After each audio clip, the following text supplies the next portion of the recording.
Саламатсыз, урматтуу телекөрүүчү, сиз Алато 24 телеканалын көрүп жатасыз. Кыргыз Республикасынын жогорку кеңешинин депутаттарын шайлоону даярдоонун жана өткөрүүнүн жүрүшүндө шайлоочуларды жана шайлоо процессинин башка субъекттерин маалымдоо жана шайлоо алдындагы үгүт жүргүзүүнүн тартиби жөнүндө Кыргыз Республикасынын Борбордук шайлоо комиссиясынын атайын жоосу бар. Демек 28 ноябрга белгиленген саясий жарыш мына ошол жоодо белгиленген эреже, тартип, талаптар менен өтүшү керек. Кененирээк биз Боршайкомдун шайлоочуларды жана шайлоо процессинин башка субъекттерин маалымдоо маселелери жана үгүт жүргүзүү эрежелери боюнча жумушчу топтун мүчөсү Наргиза Нанакеева менен кеч эместе кеп курабыз. Саламатсызбы, студияга кош келиңиз. Саламатчылык. Мынакей жаңы система менен 28 ноябрда бул демек аралаш системасы менен алгачкы жолу практикаланып жаткан биз Кыргыз Республикасынын жогорку кеңешинин 7-чакырылышынын депутаттарын шайлайбыз. Бул жерде сиз аткарып жаткан жумушчу топтогу ушул БШКга тиешелүү иш топтун негизги маселелеринин жана аткара турчу иштеринин бири бул ушул шайлоочуларды, башка шайлоо субъекттерин шайлоо процесси тууралуу кененирээк маалымдоо да. Демек биздин азыр көрүп аткан көрөрмандар, булар өлкө жарандары, шайлоочулар көбүнчө ушул жаңы система боюнча кандай жаңычылдыктарды эске алыш керек? Кайсыл жаңы нерселерди айтып бере аласыз? Эми алдыдагы 28 ноябрда өтө турган парламенттик шайлоодо ошол аралаш системасы менен шайлоо процесси өтөт деп жатпайбызбы? Бул жерде эми аралаш системасы дегенде, бул жерде мисалы депутаттардын ошол биздин президентибиз Садыр Жапаров убада кылгандай кыскартабыз депутаттардын санын деп, анан кийин азыр эми жаңы келе турган парламентте 90 депутат болгон турат. Анын ошондо 54-ү ошо пропорционалдык система менен мурункудай эле партиялык тизме аркылуу келишет дагы. Анан кийин калганы 36 депутат болсо, алар мажоритардык система менен. Бир мандаттуу округдан, Бир мандаттуу округдан. Бул деген эмнени түшүндүрөт? Бул деген эми бюллетенди мындай кыскача эле анан түшүнүктүү кылып айтып бериш үчүн, шайлоочулар 28 ноябрда шайлоо участкаларына келгенде 2 бюллетень колдоруна алышат деген түшүндүрөт да. Эми жалпысынан бир бюллетенде болсо партия жана кандидаттардын номери да, кандидаттардын тизмеси. Ал эми экинчи бюллетенде болсо жанагы одномандатниктер. Өздөрүн көрсөткөндөр да.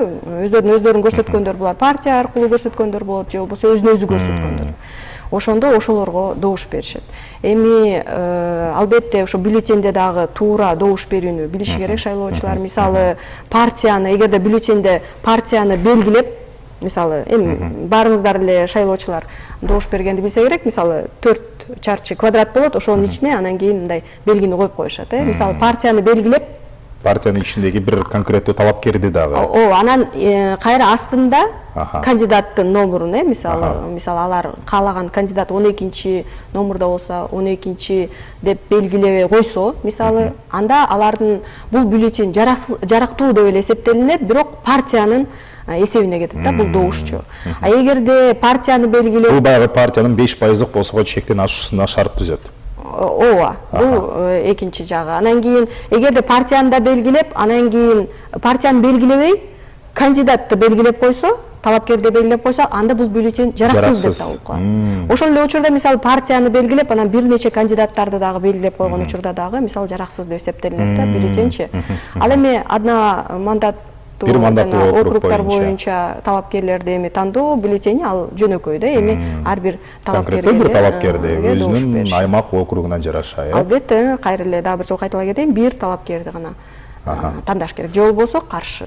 Бул абдан маанилүү, анткени ушул 28 ноябрда өтө турчу парламенттик шайлоодо жарандардын келип шайлоого катышуу процессинде ушул бюллетендердин мүмкүн болушунча эсепке алынышы, себеби жараксыз болбой баягы конкреттүү бир талапкерди же саясий партия, анын ичинде да бир талапкерди тандоосу тууралуу маалымат бердиңиз. Эми мындай айтканда дагы кандай жаңычылдыктар болуп жатат ушул жаңы шайлоо системасында? Мен жана сиз айтып кеткендей, ошол үгүт эрежелери боюнча жана калкты, Бул да абдан маанилүү да? шайлоочуларды маалымдоо боюнча жумушчу топтун мүчөсү катары айтып кетсем, эми азыр бизде конституция жыл башынан бери өзгөрдү, конституцияга ылайык андан кийин шайлоо мыйзамдары өзгөрдү. Анын негизинде ошо Борбор шайлоо комиссиясы бизде ошол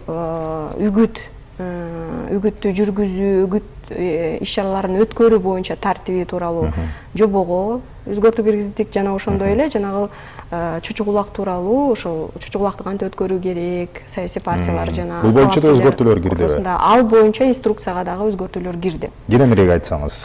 Бул жөнүндө айтып кетсем, эми жалпысынан алганда бул жакта мисалы мурунку парламенттик шайлоолордо кандай мүчөлүштүктөр болду эле, мисалы кандай эреже бузуулар болду эле, парламенттик шайлоодогу эмес жергиликтүү кеңештерге депутаттар шайлоодо дагы кандай мүчөлүштүктөр болду эле, ошонун баардыгы эске алынды да, мисалы кандай учурлар көп катталган ушу үгүт иш чараларын бузуу боюнча.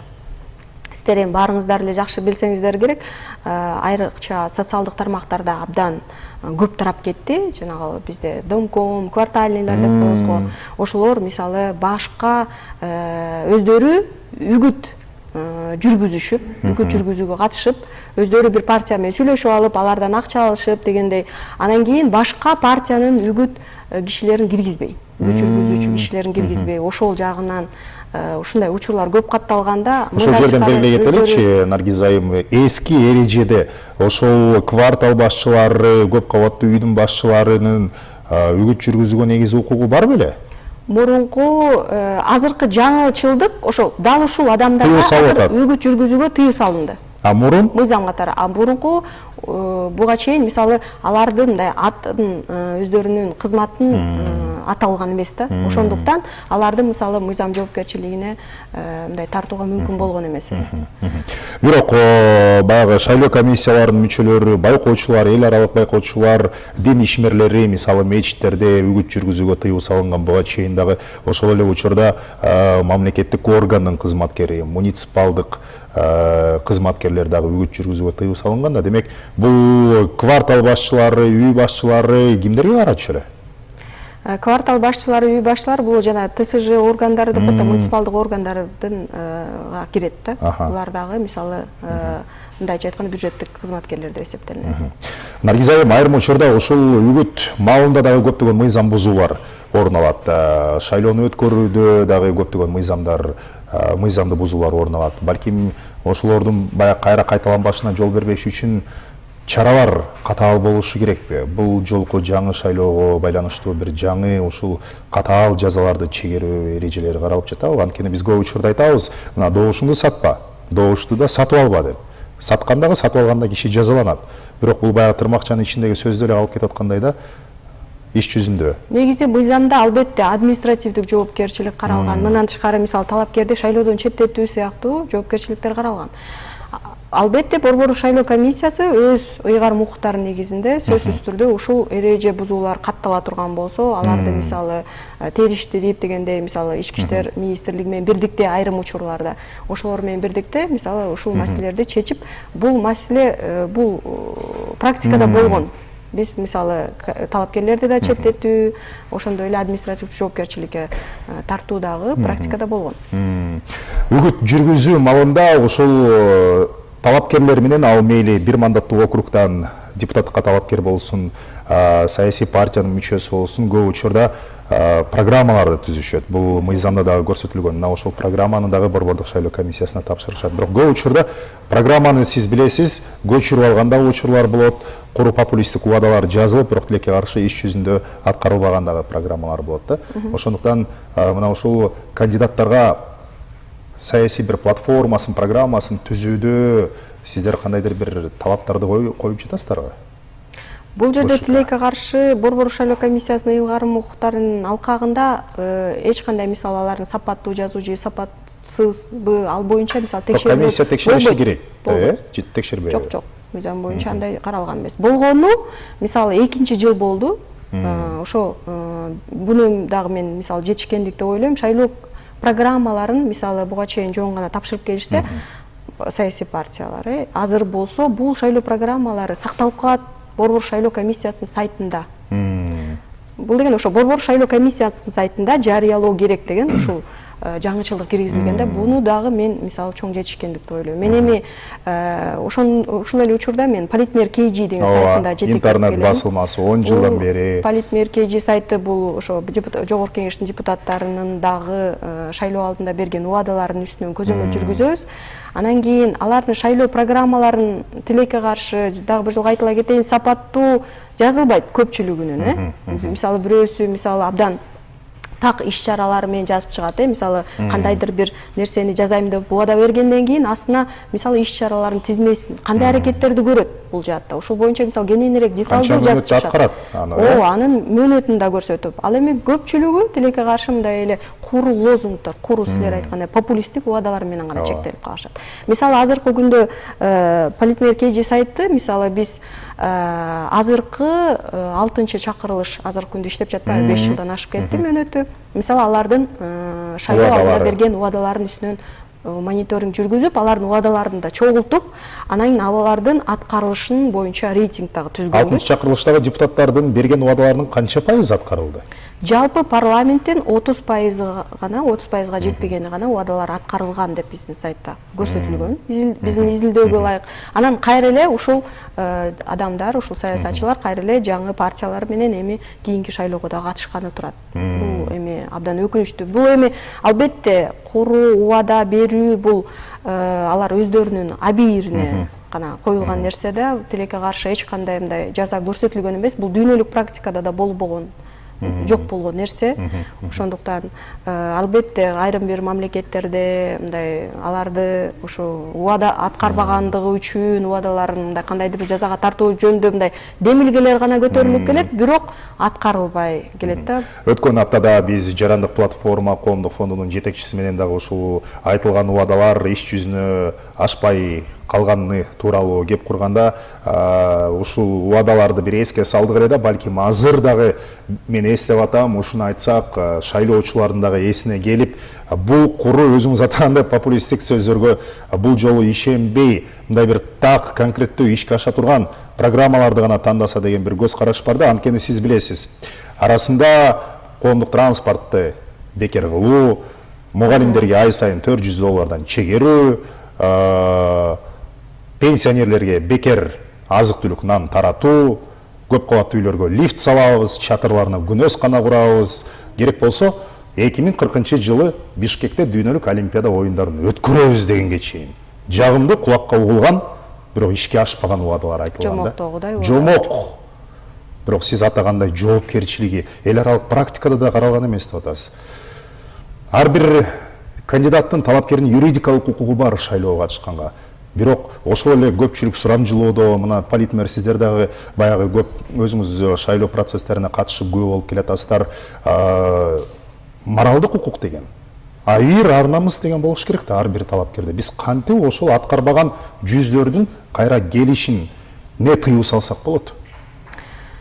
Тилекке каршы бизде мисалы тыюу салуу бизде укугу да жок. Мыйзамда эч кандай жазылган эмес. Дагы бир жолу айтылай кетейин. Дүйнөлүк практикада да мындай жок. Бирок биз шайлоочулардын эсине салгыбыз келет да, биз мисалы алар мисалы шайлоо программасын элге сунуштады, убадаларды берди, анан кийин депутат болуп келишти. Андан ары биз алардан кантип талап кыла алабыз? Мисалы мыйзам жол берет алардын шайлоо программасынын аткарылышына. Кандай жол менен? Мисалы конституциялык мыйзам бар, өкмөт тууралуу. Кыргыз Республикасынын өкмөтү тууралуу конституциялык мыйзамда так жазылган. Ошол депутаттардын шайлоо программаларынын негизинде, эми бул жерде парламенттик көпчүлүктү түзгөн фракциялар жөнүндө сөз болот да. Ошолордун шайлоо программаларынын негизинде ошо өкмөттүн программасы түзүлүшү мүмкүн, түзүлсө болот ошол шайлоо программалар негизинде деп. Мындай башкача айтканда, ошол парламенттик көпчүлүккө кирген фракциялардын шайлоо программаларында мисалы моундай иш-чараларды аткарабыз дегендердин мисалы баарын анализдеп көрүп, анан кийин өкмөттүн программасына анан кийин кирет да ошол нерселерчи, иш-чаралар. Мынакей шайлоого байланыштуу коомдук пикирди сурамжылоонун натыйжаларын жарыялоо же болбосо чагылдыруу шайлоочуларды маалымдоонун дагы бир түрү болуп саналат да. Ушул жарандар арасында мына шайлоого катышасызбы, 7-чакырылышка балким кандай депутат депутаттың келүүсүн каалайсыз? Депутат деген кандай болуш керек? Эми сурамжылоолор ар кандай? Ар бир сурамжылоону жүргүзгөн коомдук уюм, фонд өзүнө тиешелүү бир баягы суроолор менен кайрылышат. Бул дагы бир маалымдоо түрү болуп саналат. Сиз кандай ойлойсуз? Деги эле шайлоочулардын ушул шайлоо процессине катышуусу активдүүлүк боюнча кандай болуп жатат азыркы күндө? Эми сурамжылоо барбы? Бизде эми азыркы күндө эми сурамжылоону массалык маалымат каражаттары көбүнчө колдонот, социалдык тармактарда мисалы блогерлер колдонушу мүмкүн, сурамжылоо элементардуу түрдө сиз кимге добуш бересиз көбүнчө деп эле, анан кийин саясатчылар ар биринин өзүнүн жеке социалдык тармакта баракчасы бар, балким ошол жактан деле. Ошол жактардан жеке ким каалагандай сурамжылоо өткөрүү азыр мындайча айтканда мындай модага айланды да, үгүт маалында. Бир жагынан мисалы сурамжылоо кайсы учурда маалымдоо деп эсептелинет, кайсы учурда үгүт деп эсептелинет. Дагы үгүт эрежелерин бузушу мүмкүн. Мисалы маалымдоо деп мисалы эгерде ал сурамжылоону кандайдыр бир эл аралык уюм, мындай белдүү, мындай белгилүү жана ишеничтүү кандайдыр бир уюм өткөрсө, бул албетте мындай ал уюмдун ошо жүргүзгөн изилдөөсүнүн жыйынтыктарын массалык маалымат каражаттары жазып чыкса, бул албетте маалымдоого кирет. А эгерде мисалы көпчүлүк учурда мисалы техника деген эми аны башкарууга болот да. Көпчүлүк учурда жана техниканын жардамы менен жана мындай сурамжылоону жүргүзүп жатабыз дейт дагы массалык маалымат каражаттары. Андан кийин мисалы кандайдыр бир техникалык жанагы добуштарды бир талапкерге көбүрөөк кошуп коюшат бир саясатчыга. Экинчиден тескерисинче алып коюшат, мындайча айтканда, мындай чынчыл эмес, калыс эмес. Көшөгө артында эмне болуп аткан? Адилетсиз кандайдыр бир сурамжылоонун жыйынтыктары чыгып калат да. Мына бул албетте бул жерде мисалы үгүт иштери колдонулуп жатат дагы, бул жерде үгүт эрежелери бузулуп жатат. Кайсы бир саясий партиянын урматына. Ооба, эгерде бул кандайдыр бир мындай массалык маалымат каражаты же интернет басылмасы боло турган болсо, биз албетте Борбор шайлоо комиссиясы аларды мисалы жоопкерчиликке тартышы мүмкүн. Ар бир талапкер, ар бир саясий партия билиши керек, мыйзам бузулбашы керек. Шайлоодо бардыгына бирдей мүмкүнчүлүк, бирдей укук. Ошол эле мезгилдүү басылмаларда, радио, телевиденияларда мамлекеттик бекер баягы эфирдик убакыт бөлүнүп берилип атат. Бирок ар бир кандидаттын өзүнүн дагы көз каранды дагы, ошол эле үгүт маалында дагы, шайлоого катышуу маалында дагы бир саясий маданиятты сактоочу. Башкысы мына жоодо жазылгандай так, таза мыйзам эрежени бузбастан кантип туура үгүт жүргүзүш керек. Туура үгүт жүргүзүү эми бул жерде албетте тилекке каршы мисалы шайлоо маалында бири-бирин каралоо үгүттөрү да абдан курч болот. Анан кийин жанагы кир мындай технологиялар да аябай көп колдонулат тилекке каршы. Өзүнө ишенбеген талапкерлер ушул каралоого көбүрөөк барабы деп ойлойм да мен. Жеке пикирим. Сөзсүз түрдө өзүнө ишенбеген, өзүнүн программасы, мындай программасы менен же болбосо мындай күчтүү катарындагы мисалы саясий партиялар болсо, катарында мисалы күчтүү инсандар болбосо, албетте булар тескерисинче башка оппонент партияларды мисалы каралоо менен алектенишет. Ошон үчүн мен айтып кетер элем, ошол кир мисалы технологияларды колдонбостон бири-бирин каралап, ошентпестен тескерисинче мисалы мындай күчтүү мындай өздөрүнүн саясий маданияты жогорку деңгээлде болгон саясатчыларды катарына кошуп, экинчиден шайлоо программасы менен дагы мисалы биздин ошо шайлоочуларды ынандырса болот. Шайлоо программасы эгерде жакшы жасалса, сапаттуу жасалса, сапаттуу дегенде эмне? Кандайдыр бир иш-чараны мисалы убада берүүдө жанагы сиз айткандай мисалы жөн эле мисалы биздин сайтта бир убада бар да, Нарын облусуна барып бир саясатчы мен силерди бай кылам, Нарын облусу эң бай облус болот десе, адамдар аябай кол чаап, сүйүнүп, кубаттап жиберген мисалы убада бар да. Мындай убадага сиз эч качан ишенбешиңиз керек. Мисалы убада деген конкреттүү деген бул аткарыла турган убада болуш керек. Биринчи деңгээлде эми биз ойлонуп алабыз өз алдыбызчачы. Бул убада аткарылабы, аткарылышы мүмкүн эмеспи? Экинчиден мындай өзүнүн конкреттүү мөөнөтү көрсөтүлсө, анан кантип аткарам бул убаданы да, ошонун баарын да түшүндүрүп берсе, мисалы ушундай сыяктуу шайлоо программасы дагы күчтүү, деталдуу, мындайча айтканда конкреттүү болсо, анан ушундай талапкерлерге, ушундай саясий партияларга добуш берүү керек да. Сизге ыраазычылык айтабыз. Мына ушул аз убакыт ичинде бир аз да болсо жалпы шайлоочуларга жана шайлоо процессинин бардык баягы субъекттерине маалымат бердиңиз, үгүт жүргүзүүнүн туура так эрежелери тууралуу дагы кабардар кылдыңыз. Ишиңизге ийгилик каалайм. Урматтуу телекөрүүчүлөр, мен эсиңизге салайын, шайлоо жана жалпы эле шайлоочуларды, ошондой эле ошол шайлоо процессинин башка субъекттерин маалымдоо маселелери жана үгүт жүргүзүү эрежелери боюнча Борбордук шайлоо комиссиясындагы жумушчу топтун мүчөсү Наргиза Нанакиева менен биз шайлоочуларды маалымдоо маселеси, үгүт жүргүзүүнүн тартиби боюнча кеч эмес программасында маек жүргүздүк. Саламатта калыңыздар.